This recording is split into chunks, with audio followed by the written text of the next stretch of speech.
general nerdery. Okay, so obviously I am not a person who is like ashamed of. Stop that. Here's a soda pop. Yeah, it's a soda pop. We're all doing the shoulders. I'm sorry, but okay. It is a very infectious dance move.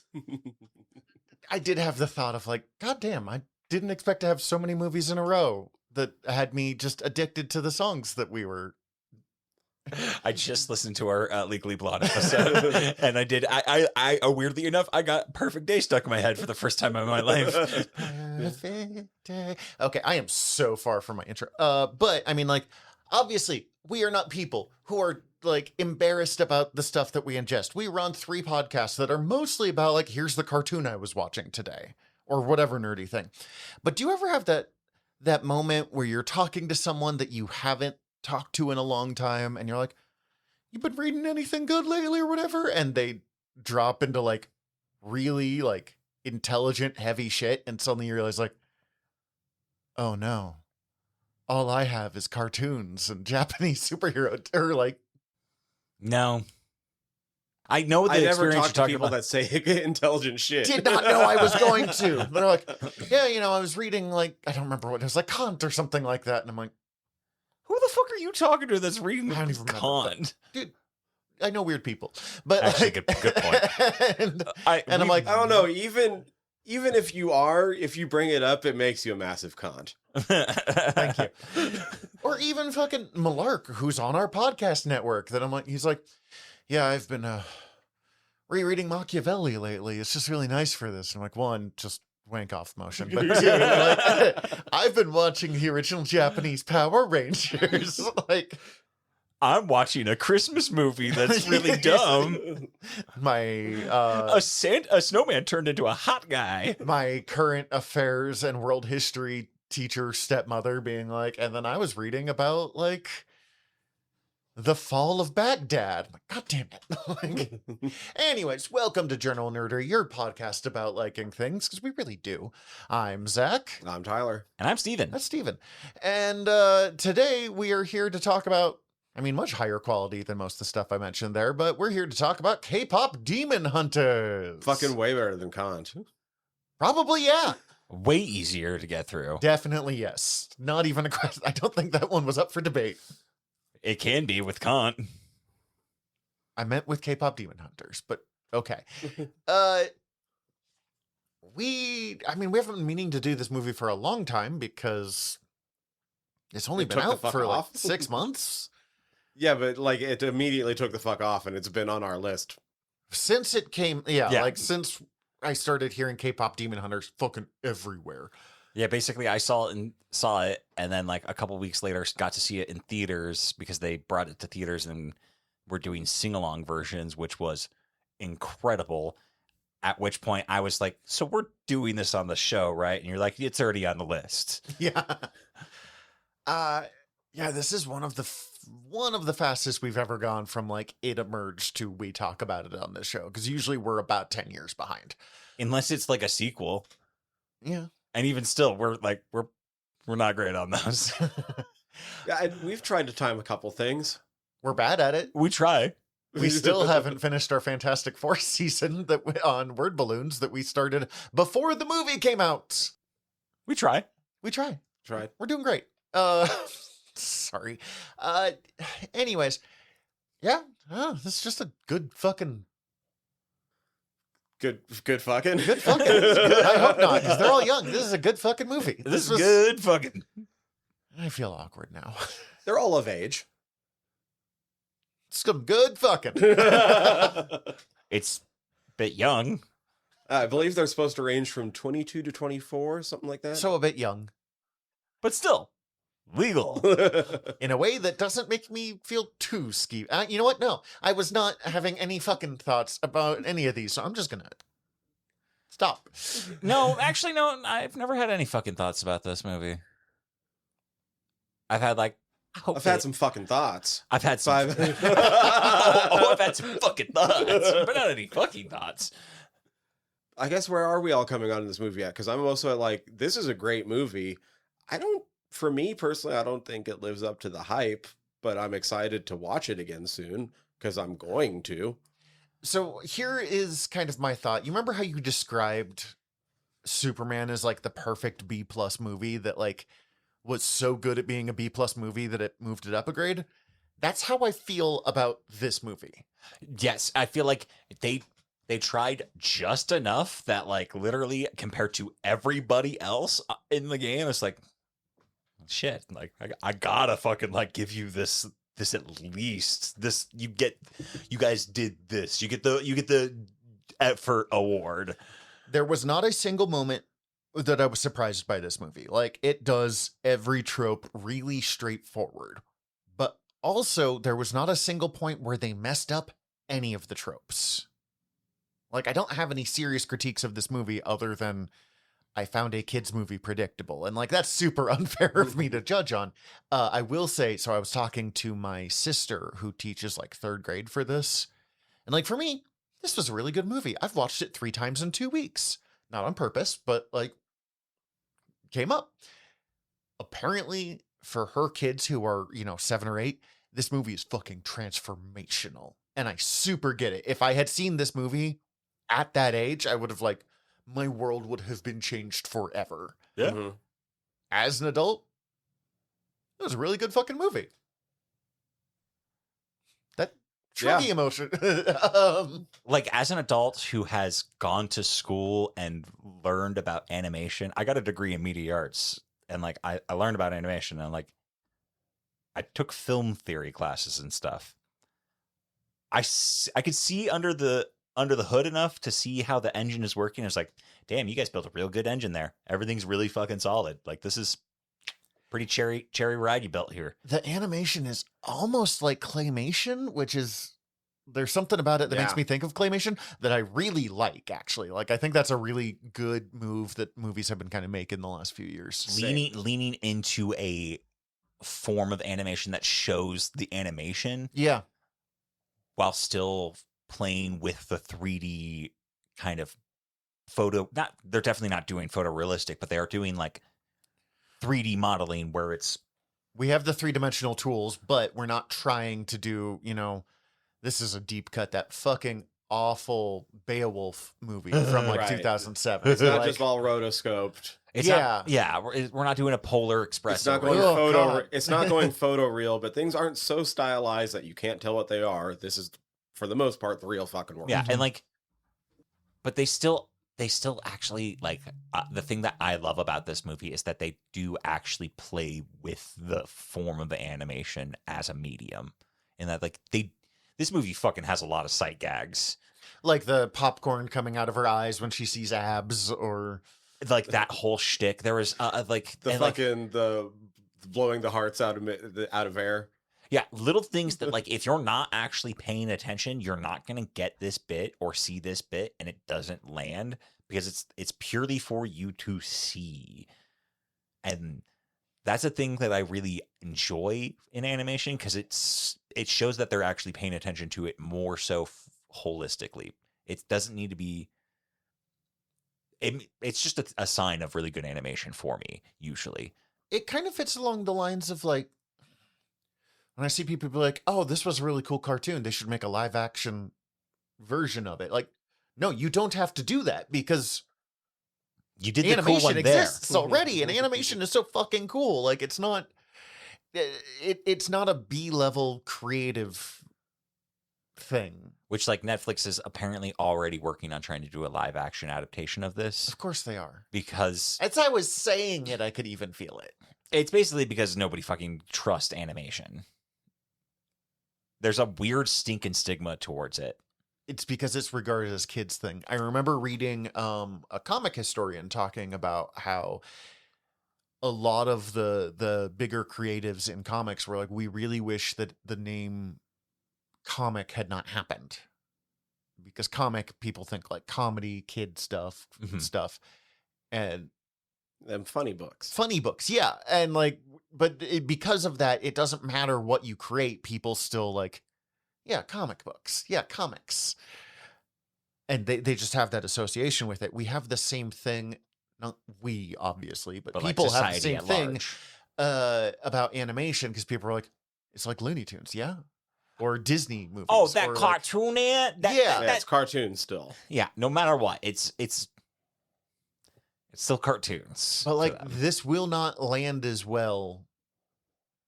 Not as cartoons. Not to say I don't enjoy certain live action adaptations. Sure. Of certain and this would have, given the fact that like the only time I've ever enjoyed live action adaptations of animated things, it is not quite ironically, but it is enjoying a anime adaptation of a live action anime. Basically, that's when it's been done in a way that I can enjoy it, and it's usually because it's doing something weird and interesting. I will say, a few weeks ago for you guys, few minutes ago for us, we were just talking about the Speed Racer live action adaptation. So like it can be done. It can be done. But again, that one's a fucking live action cartoon still. Like, I don't know. It's I guess that's the thing. It depends on how serious they want to take it. and And then how much money they want to pump into not taking it seriously so they can do it accurately. well, it's Netflix, so it's gonna be some bad wigs. yeah, so that's a whole different wrinkle that I don't even want to get into. I got a pretty hard stance of like, you did the good thing already, fucking enjoy the good thing already. You don't need to remake it. Come back in a couple of years, if nothing else. Come back in 16 years and then remake. Sure. Well, and they're already talking about doing a sequel, which cool. I mean, this movie is so fucking good that it could happen. I don't think it needs a sequel. I was going to say, shape, or I form. think it wraps up extremely quickly, and I would love to see a sequel. And actually, I know that a lot of the cast is already on board for a sequel. Cool. I actually thought I would be really interested for a prequel. I would love to see her mom's story. She'd be fucking a demon. See, Like Rumi's mom is. in my idea for a sequel, that ends up having to come up anyway. Oh, yeah. Because one of the biggest things left, Unanswered. like, Why? no, but like, things aren't resolved with Celine. Yeah. No, yeah. So no, you're right. There is a lot of room for a sequel, but Slash also, there's a lot. I forget what the Sunshine. The earlier band, but Celine's band, Yeah, basically. yeah. I was like, that's a whole movie there that I would fucking watch. so yes, you are correct. There is a whole lot of room for sequels. I'm not saying don't do one. I'm saying that I like, also I don't don't necessarily. need Yes, one. that's where I'm at with it. But I mean, we could get a Lion King 1.5. I'm because that movie fucking ruled. if they Lion can, King 2 does not rule. It's there. But if they can keep the level of quality up, sweet. It's just that they have to like be patient and keep the level of quality up. Before we get too far of it, I was thinking of it earlier when I talked about sight gags. Oh, did either of you have any like favorite sight gags, that recurring bits? I really love the shirt guy. The guy who's just like constantly the switching fans is one of sides. the best. Just eternally tearing off shirts to have that. Cutting to the fans in general was great. The three dudes who were all Huntrix fans who were just constantly crying. Yeah, I like those. God, I wish I would remember to write it down. I can't remember if it was a sight gag. There was something that got me both times I fucking watched this movie. The same little bit. I was just like, but I'm fucking blanking on what it is. I'm also blanking on one that I watched it last night, and it's like, damn, that was a really good bit. I should. Oh, write it that wasn't down. a sight gag, but both fucking times I lost it at the fucking. But certainly there's one snowflake better than the others. Yes. Okay, you got it. You got the thing I wanted to write down. Oh, it was the announcer bringing up the Idol Awards. It's like every snowflake is so special. But certainly one one. snowflake is better than the others. That's one where Cece and I just like stopped and looked at each other. That was good. I don't know if it's my favorite, but it's the one that like sticks with me in a really uncomfortable way. Of the button pops off of one of the boy bands and it transforms into butter and then it hits her eyes as popcorn.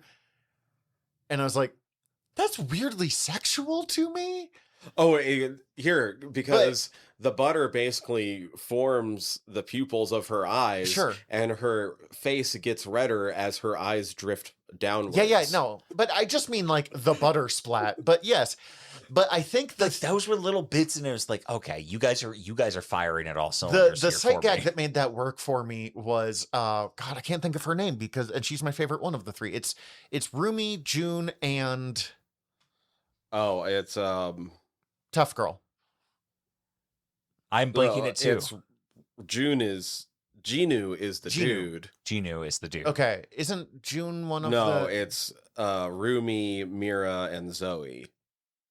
Okay, And you like Mira. Mira is the tough chick, She's the Yes. angry one, and Zoe's the rapper. and Zoe's the rapper. Yes, but like Zoe's probably my favorite.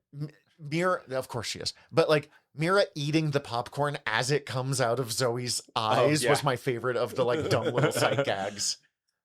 Also like the opening when they're on the plane and they're all eating.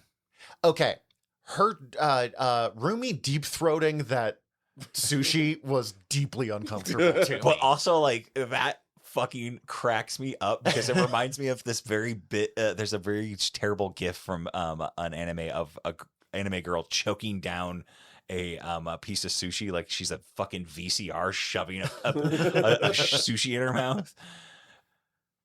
Yeah, honestly, that whole like starting with the them eating and then going into that entire fight scene might be visually my favorite part. Like going from that part to finishing that first song That song also slaps. is one of the best songs in this. That's probably my second favorite visual part. Okay, what's your favorite one? And actually, as when you said that, I agreed. I started to nod my head and agree with you, and I realized that there's one other bit that I like more. The entire fucking Your Idol sequence. The Your Idol sequence is probably a sleeper hit for me. Which one is your idol? It's the Soulja Boy's song that they sing before Rumi shows up. Okay, cool. Yes, I'm with you. I super get why, I love particularly the for aesthetic. you, why that is. Yeah, that's up my alley. It's really when I forgot her name again. Tough chick. I'm sorry. You all know my ability Mira. with Mira. names. Mira is fucking smashing the demon's head with the coffee pot was where I was like, yeah, I'm down for wherever this movie wants to take Yeah. me. Like that's what with yours. Visually, that's probably my favorite fight of theirs. Oh, easily. Easily. Oh yeah. It's the most creative fight Mhm. far and away because the fights are all pretty good, but they are all really good. relatively, I don't want to say generic, but like Yeah, I think that's probably my favorite. The second, probably the other one that notably comes to mind for me. this is what it sounds like. That one actually fight wise. I love that sequence, but the fight doesn't do it for me. Okay, I'll give you that. It's kind of a little bit just like big bad laser beam Yes, fight. that's true. So the fight sequence there doesn't do it for me, but that song fucking hits so strong. That's the biggest needle drop like moment for me of like a song resonating and I could feel it throughout my body. Golden is the one that gets stuck in my head a lot. I will say that. That is the one that is an earworm. But the other fight sequence that I really loved was the one on top of the train. All right. Fair Okay, enough. yeah, that's a good one. Maybe I've just seen too many like superhero train fight scenes thanks to Spider-Man. Not that like that one was bad in any way, shape, or form, but my brain was just like, okay, cool, train fight scene. I'm ready for it now. I just think they're neat. No, you're right. I like a train fight. Thinking of this because of your idol thing, we're all agreed that the Saha boys are way hotter as their demon forms, right? Oh, like during Your Idol? Yeah. Yeah. Anytime they're Not their actual demon forms when you see them down. no, but anytime they're doing the like demon with the whole like Where they look like Hats them, and but shit. demons. Yeah. Yes. Demon boy band. demon boy band is. It's like boy band, demons. I mean, the Sasha boys don't super do it for me in any form, but I again am not the target audience for them. So who am I to say? Baby Saja creeps me out. Oh yeah, pick your favorite, pick your least favorite for the Sasha boys. Favorite's Genu. Yeah, the only one that has any character. I really Followed closely by Mystery. I really like Abs. Abs is fun. I just don't like Baby. I know it's a Baby Spice joke, so Which that one- made me laugh. One of them's voiced by Songwon, Oh, ProZD on YouTube. This is another one with, like, I don't know a lot of these casts, but it's a relatively stacked cast, and getting a lot of idols to do the idol stuff, like, I think idol culture is fucking weird, yeah. but There was a bit in this cast while Steven's looking that up. Fucking Guima is Lee Byung Hun, and I was like, it's fucking Young Boy, which I knew would make Steven laugh. Which one's Queen now?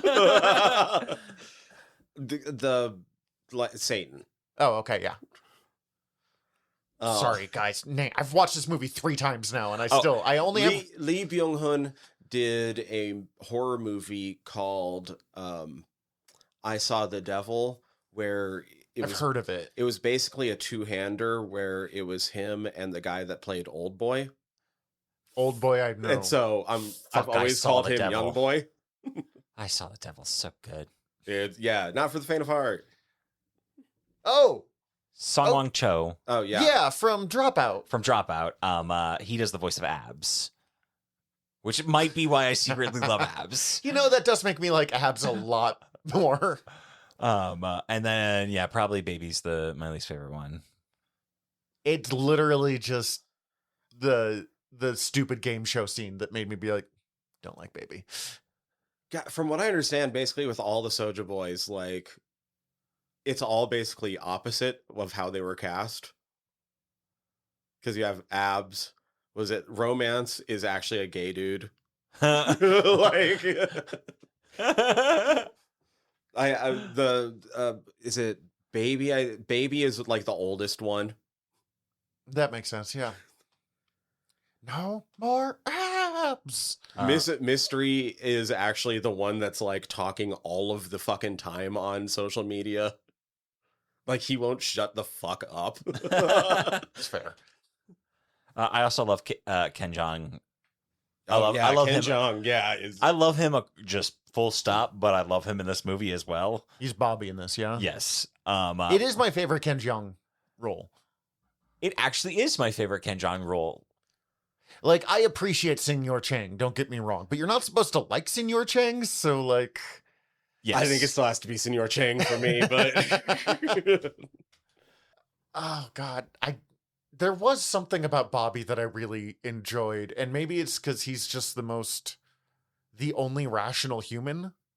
I mean, he's the only one that doesn't know what's going on. Wait, I know that they played this for a joke, but Huntrix, pay your fucking manager more. 3%? When he said 3%, I was like, a good manager gets 15%. Everyone knows this.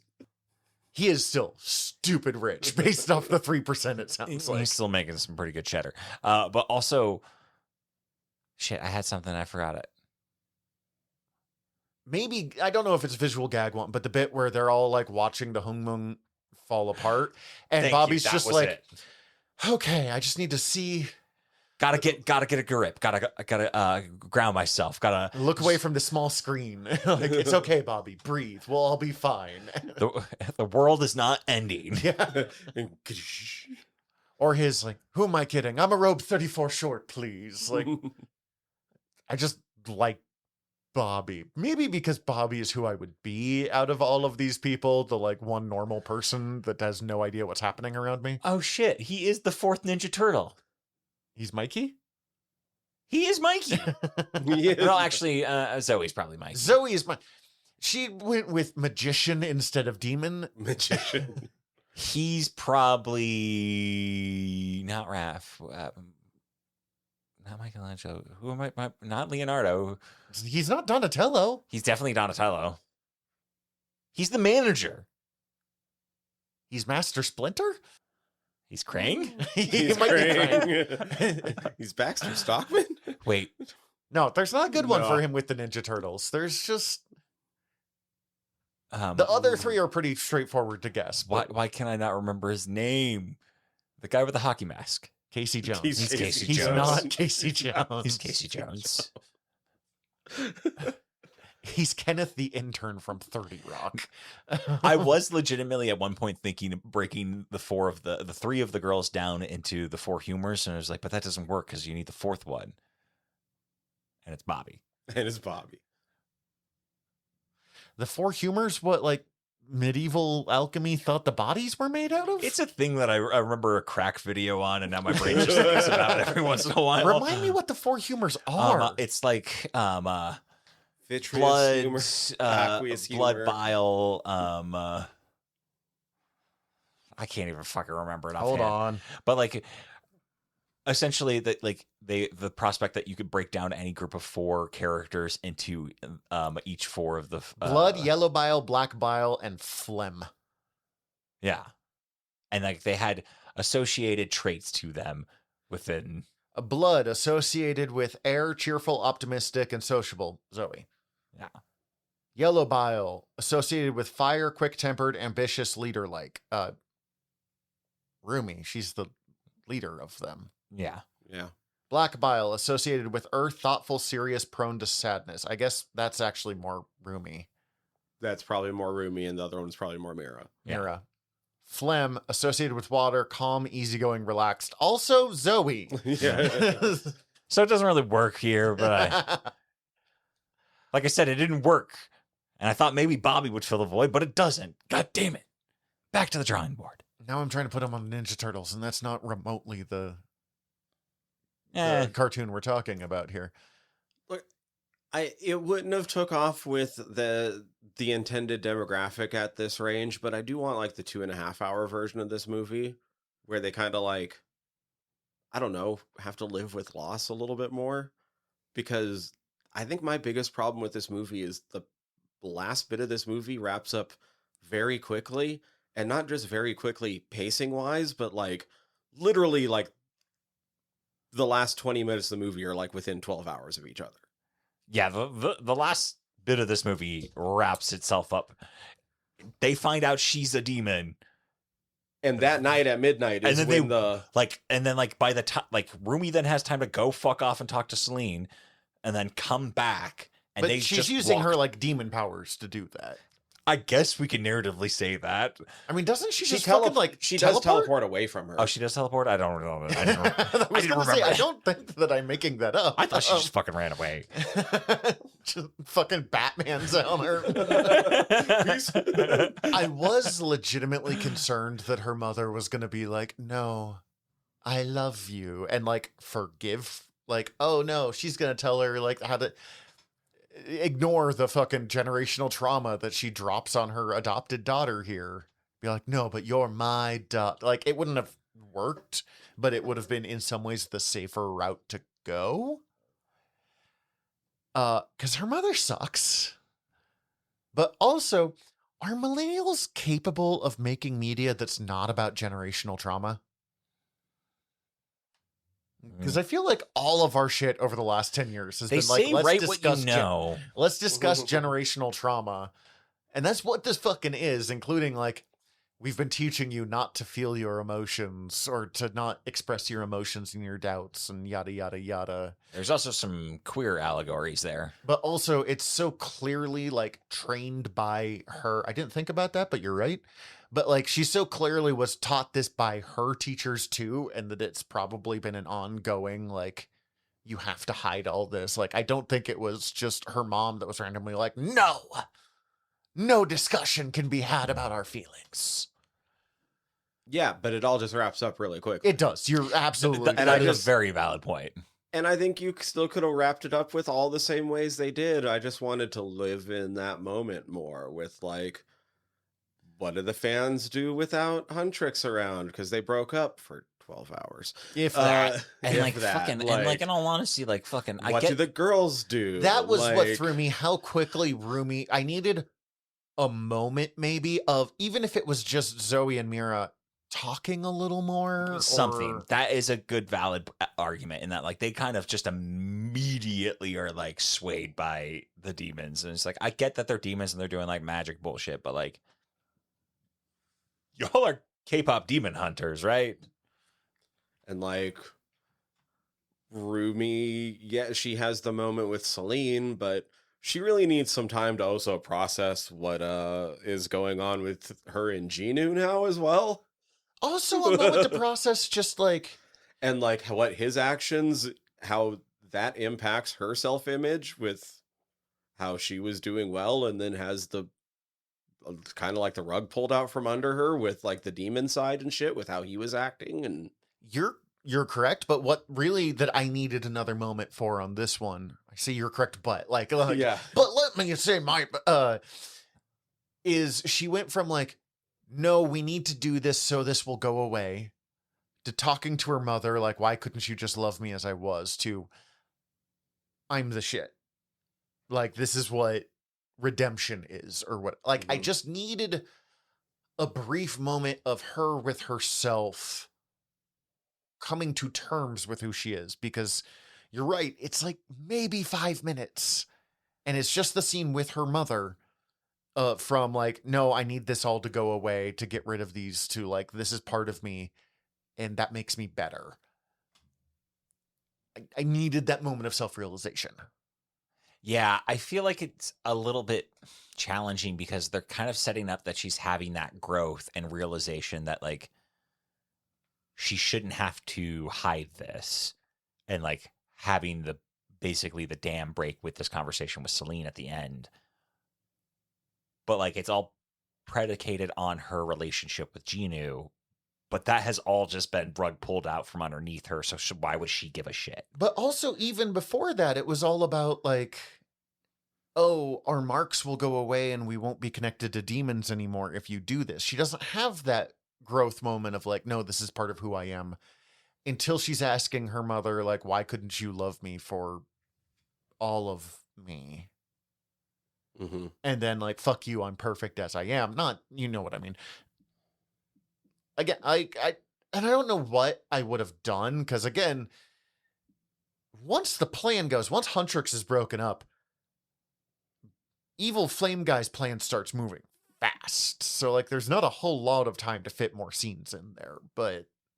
And I feel like it definitely also is a thing with like animated films, unfortunately, is they try and keep it under a certain time limit of just like, we Yeah, gotta. because animation's a pain in the ass to do. Word, agreed. But also at the same time, for like trying to sell it for children's films and like to marketing to children, just like, well, we can't have this be too long. Got to keep this. How long is this movie offhand? Do you know offhand? It's little under 2 hours. Yeah, it's longer than I was expecting for being the kind of animation that it was, but it's still under 2 hours. It's like 149 maybe. Which 95 minutes. Really? Oh wow. So, okay. I will still say, I do think that for a movie, an hour and a half to 2 hours is like the perfect length for most movies. Yeah, and by no means am I saying it feels long. I do think that might be the reason that it wraps up so quickly. It could have used another 10 minutes. Yeah, I don't disagree. I do feel like they could have lived with that a little bit longer. I think that's a good, valid point. I did think Rumi, Rumi's the only name I remembered for a long time. This is a wild change of subject, because I thought they were calling her Rumi like, hey, Rumi, hey, roommate. Oh, like for the first like 20 minutes of this movie. Hey, Rumi. Well, because that's when I first started paying attention. I'm like, hey, Rumi, what you doing at like the house? And I was like, okay, yeah, they all live together in this oversized apartment mansion.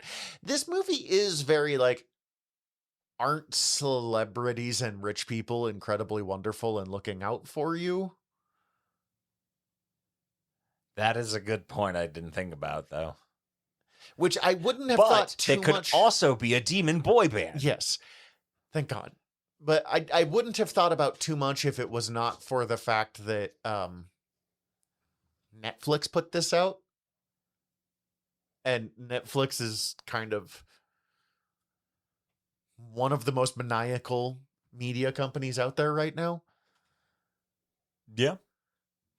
I do know that they released this. I do know that I'm pretty sure this was made before they had their hands on it, if I remember correctly. Also, like, I get it. There's only I don't expect this movie to go into class warfare, but maybe it's just living in the age that we live in. Like, that stuck out to me. Also, how much they're like, oh my God, our fans. And it's so cool to see our, like, when you're this level of famous, seeing fans without hardcore security is like terrifying. Oh, this is me being nitpicky, but there was something that happened towards the beginning of the film that I know this isn't the only movie to do this. I'm blanking on other examples off the top of my head, but when it was unfolding, I was like, please don't do the thing. Please don't do the thing. And they did the thing. That, as much as that first song where they're fucking fighting the demons in the plane and come down and like finish the song on the stage, how that's all fucking banger. Mm-hmm. That sucks for the concert goers. It's very much implied by the next scene that was also the finale of the concert. Oh yeah, no, I caught that this watch through too. That's frustrating. That is a good thing. That's a good catch. I didn't catch that. I was just literally thinking they're like, "Hey, what's that up there? Oh, there's the song's almost done, huh?" Like, yeah, the live audience got like a minute and a half of a song. Really cool what they thought were special effects to make up for it. After they were late. I feel like Bobby should know something with the amount that he's like, wow, those special effects are incredible. Like, Bobby, you're their manager. Yeah. You should have some questions like, I didn't pay for those. Hey, girls, when did we discuss you jumping out of a plane? Yeah. Just to follow up on the thing I was looking up, it was first made by Sony Pictures Animation, and they announced that they first announced the film in March 2021, and then release timetables weren't set, but in April of 2022, it was first reported that Netflix registered filing for the I film. thought it was a Netflix studio thing, but that's just... So it's by the same studio that I think, like... Spider-Verse. Like, dude, fucking Sony Animation Studios has been firing on all cylinders the last few years. And from what I understand, they're one of the ones that's like willing to just like produce stuff and then like sell it, not necessarily release it themselves, but if they think it has meritable value, they will. But otherwise, they're like, no, we'll help you make it, but then like you can find your own distribution. Sure, whatever. Which is weird, but cool. Now I'm just looking what other movies they've done. Wow, some of these early ones were bad, but The Smurfs. Oh, yep. Seen it, have it on Blu-rays. Of course you do. Cloudy with a Chance of Meatballs. The Angry Birds movie. Actually, the Emoji movie. Cloudy with a Chance of Meatball is the best movie you've said of all of these here. The rest of those are kind of dog shit. They did a couple of Hotel Transylvanias. Actually, Hotel Transylvania was way better than I expected. Actually, Hotel Transylvania slaps. I've not seen anything past the second one. I've only seen the first one. The first one is surprisingly good. Kind of changed the name changed the name of the game for 3D animation. Peter Rabbit, the star. The rest of the Goosebumps 2, Haunted Halloween. Fun. The Mitchells versus the Machines. Oh, that movie's great, and we should actually cover Mitchells that. versus the Machines is actually a really good fucking flick. All right. We should do that on the show. Doug the Pug is in it? You know what? I'm so far off. I'm sorry, guys. I should not Wikipedia while we're... It's challenging. I kind of have to just like look up the thing I want to look up and then talk about it. I had a worry at first that Genu was going to be her dad. Oh, I hate it. I really quickly realized that's not what was going on, but I was like, okay, we know her dad's a demon. I assume this is going to come up more later. It didn't really, but like, could this demon that he's doing the thing here be her dad? And then they're like romantic stuff. And I'm like, really hope I'm off on that one. It is very weird that they don't like ever talk about that. They're sequel prepping. They definitely are. And that like Gima is just all like, I don't have influence on her, but she's got my markings. What's up with that? You know the ultimate sequel prep? They, of course, rebuilt an all-new one, so it doesn't necessarily have to follow the same rules, but the new Hongmoon isn't gold. Oh, I thought it was gold at the end. No. No, it's got that rainbow effect, right? Oh, so who knows what that means, yeah. Oh, so demons can just come if they're cool. That's my guess. Gimu is not an intimidating villain in any way, shape, or form. my favorite thing involving fucking what is it? Gima? Gimon? I've not said it right once. I'm gonna take a look at it. Just I want to say Gima. Gima. The fucking the shirt kid when they're walking into the fucking Soulja Boys concert at the end, he's got a shirt that says on fucking Gima, except it's in the Metallica font. I was like, yeah, and I threw up the horns. And then I was like, this cartoon can't see me. I would actually rock that shirt. That's pretty baller. That is pretty good. Oh, according to the director in interviews, the cat and the bird do have names. What are they? Derpy Yeah. and Sussy. Yeah. God, the cat. And I love Derpy and Sussy. I need more Derpy and Sussy in my life. My tattoo that I just got recently, my artist did a big flash sheet of K-pop Demon Hunter art because they just loved this movie. And they had a beautiful one of apparently Sussy and Derpy. Those are great names. Derpy was reminding me. I mean, obviously, there's some like hardcore made me think of Cat Bus from Totoro, but there's something else that it was making me think of that I've been trying to figure out for like 2 weeks, and I cannot figure out what I know it from. I think it might just be Cat Bus, but my brain's like, no, it must be something else.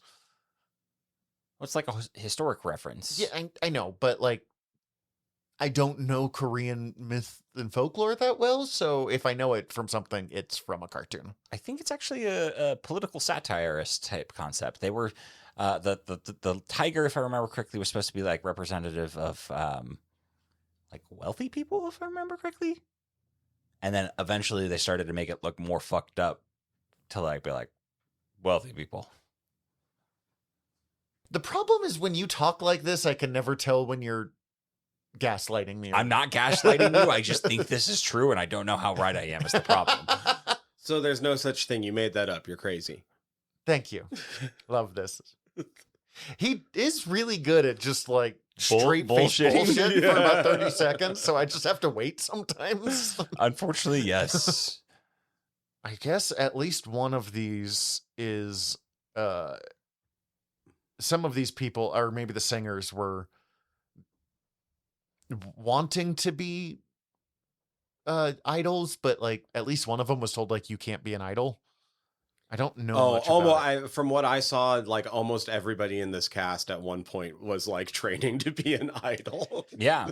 Idols are fucking, the whole thing is fucking weird to me. That doesn't mean that it is bad.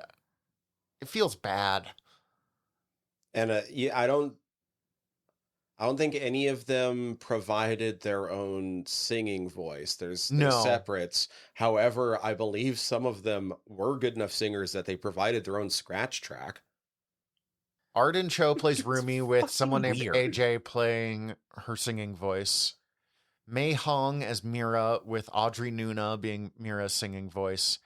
Ji Young Yu as Zoe with Ray Ami playing the singing voice. Celine sings like one song in the entire movie, and it is by the legendary Leah Salonga. By the way, I did find that out, and that made me happy. What does she even sing in it? Probably I think in the you very hear- beginning. I was about to say, I think when they're doing the montage, you hear one of their songs. That's it? Okay, because my wife is a big fan of her, and I'm looking her up. I do not know this woman. Leah Salonga, Miss Princess Saigon, Jasmine? Les Mis. Okay, yeah. Fa Mulan. Okay, so I do know her, but I don't didn't know her by name. Yeah. And my wife's a big fan of her work. Those two notable points specifically, as well as also the rest of her work. And so Oh, she okay. was like, I see why I'm confused. I kept being like, but that that's doesn't not sound like when. her. It doesn't sound like her at all. What was the Daniel Day Kim as Healer Han was Han? I thought that was going to wrap around again. Again, I thought it yeah. was, but I thought it was just a fun little. At least gag. like, it is a oh god, I hate it when I forget words, and I'm doing it constantly lately. You think it's helping you, but it's not actually Yeah. her. Or like explore why suddenly she can sing again. Like, oh, I'm coming to accept who I am. I'm part demon. I'm gonna like, I don't know. We kind of get that with their song where we're like, we're falling in love, yada yada. I'm better with you, or whatever the song is. It's my least favorite song of this. It's not Free? bad. Yeah, Free. Free's a great song.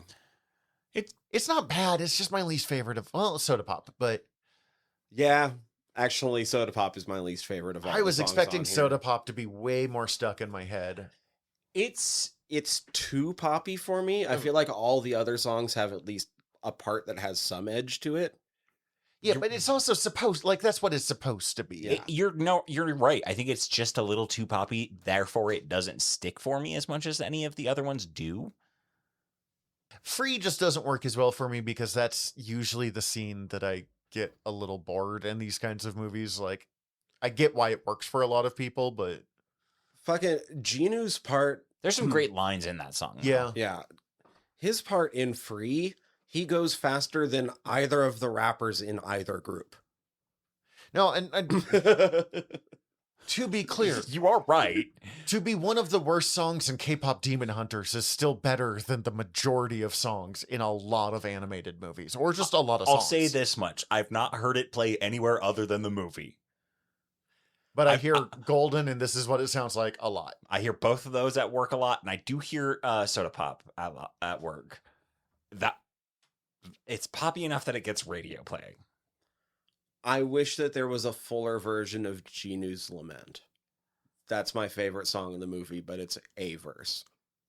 Oh, the song he's singing when he's walking up to the fireman and Yeah. making fun of him? Oh, it's so good. That's probably my favorite song in the movie, just musically. Again, none of this surprises me that Genu in his demon form is your favorite like Yeah. scenes in this movie. Yeah, this tracks with you, Ted. That hat is cool as shit, though. Like, That- to be those on hat- brand for yeah, me. Like, the hat is cool as fuck. So, all of them. On all of them. Yeah. Great look. I wasn't too impressed with some of their looks. I do like the bit about how he made the hat for the tiger. bird. Or for the tiger and the but bird keeps stealing it. Yeah, that's pretty great. make a bigger hat. Make one that'll actually fit the tiger. But it's cuter when it's small. The bird's still gonna steal it. He's sus.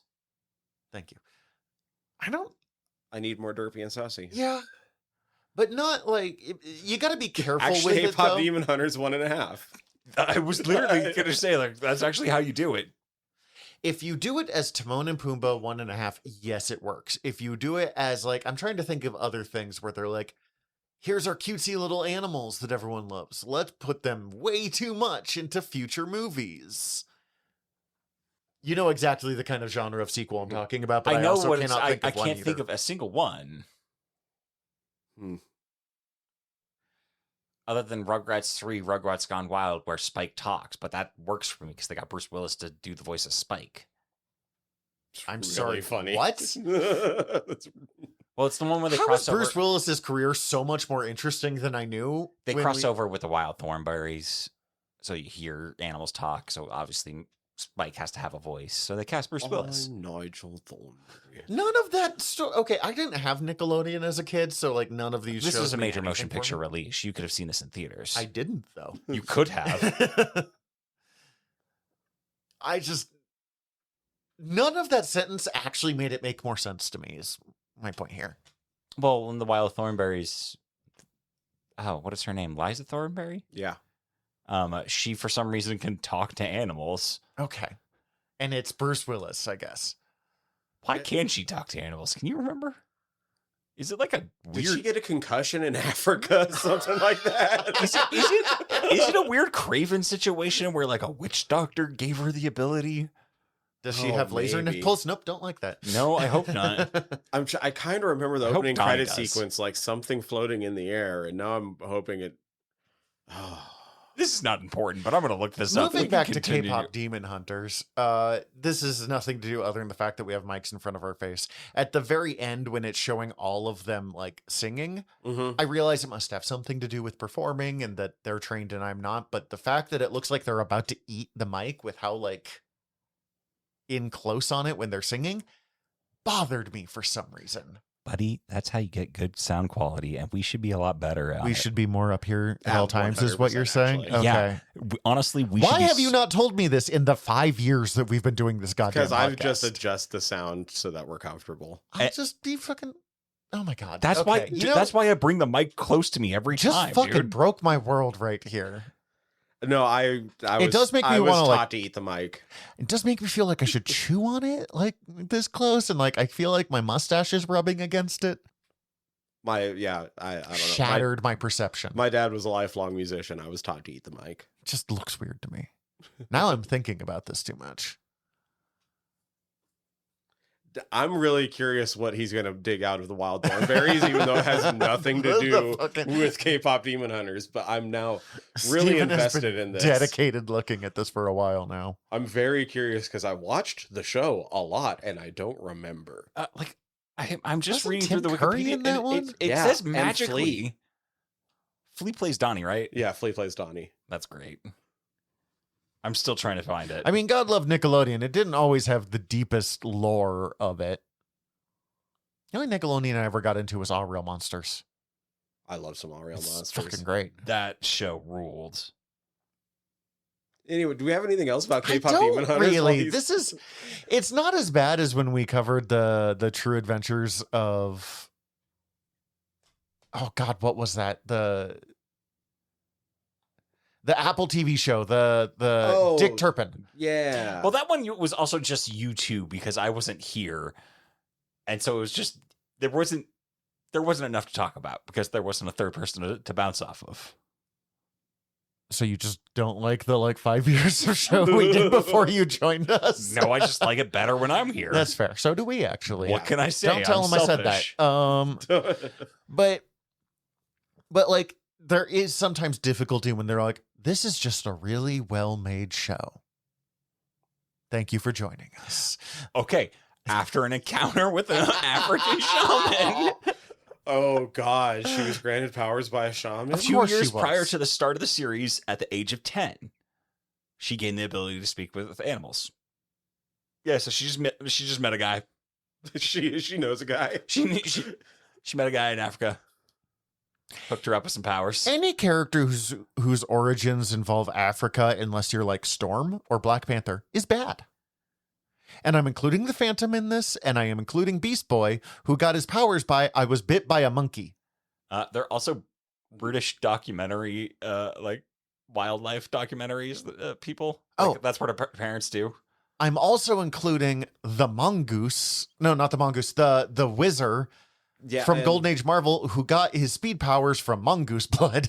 Alan Quartermain. Racism. Just racism. And this has been your sidetrack with Steven. Really overthinking the mic thing still. Just really just locked in Well, now. like, don't do it right now because I don't have your sound set up for that, sir. So he's gonna have to change it later. That is not where your levels are at, and I'm not paying enough attention to put them in the current position. Oh God. Okay. Next time we are diving back into the Absolute DC universe with Absolute Superman. It's gonna be cool. Not as cool as Absolute Batman, but it's still good. It's absolutely something.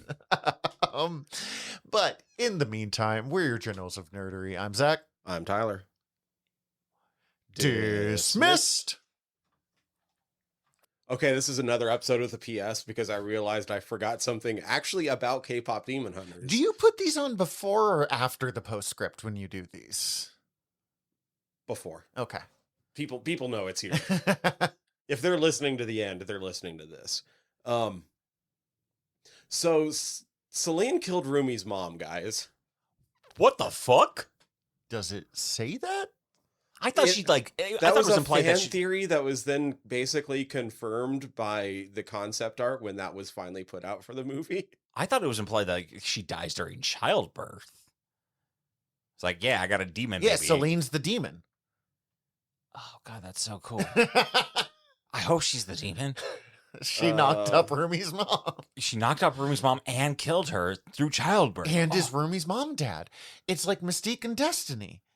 dude, we should send this to them. I was just like, do with what you want. And they'll be like, please stop calling us. But please do this. Make it canon. That's fucking incredibly weird. So when the official art, apparently it was already a little bit of a fan theory. And then when they put out the art of K-pop Demon Hunters, there's a passage towards the beginning of the art book that confirms that Huntrix fills a gap in Rumi's life that was, quote, ripped open when her warrior mother was killed at a time when Rumi was just a baby. Which is the first time the creators of the movie confirmed that Rumi's mother was killed and that she didn't just die in some other way.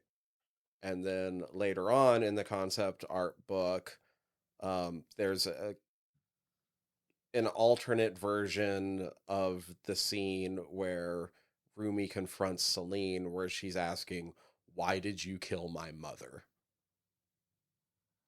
That would have added a lot to that scene. Steven just went really wide-eyed. We're on an audio medium again. Yeah, bud. sorry. I just kind of had to process that a little bit myself. Holy fuck, that would have been such an... I wish they had added that. That would have been so much heavier. I don't know if this guy is... I would have to double-check this name against who worked on the movie, but apparently K-pop artist Simon Beck, B-A-E-K, previously confirmed that Celine killed Rumi's mom by accident. All they could reveal was that Rumi's father, a demon, was involved, but they couldn't reveal more in case the plot points are ever used for a sequel. Fair. Okay, and then just a postscript for the Steven sidetrack. God damn it, Steven. Back on the Wild Thornberries.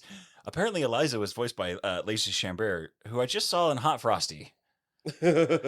Which I did mention in this episode about the snowman who becomes no, you mentioned that in GNN, which we recorded, which came out like 3 weeks ago. But we also talked about it at the start of this episode. I talked about it when we talked about people talking about weird shit that's really highbrow, and then I have to bring out that I watched Hot Frosty.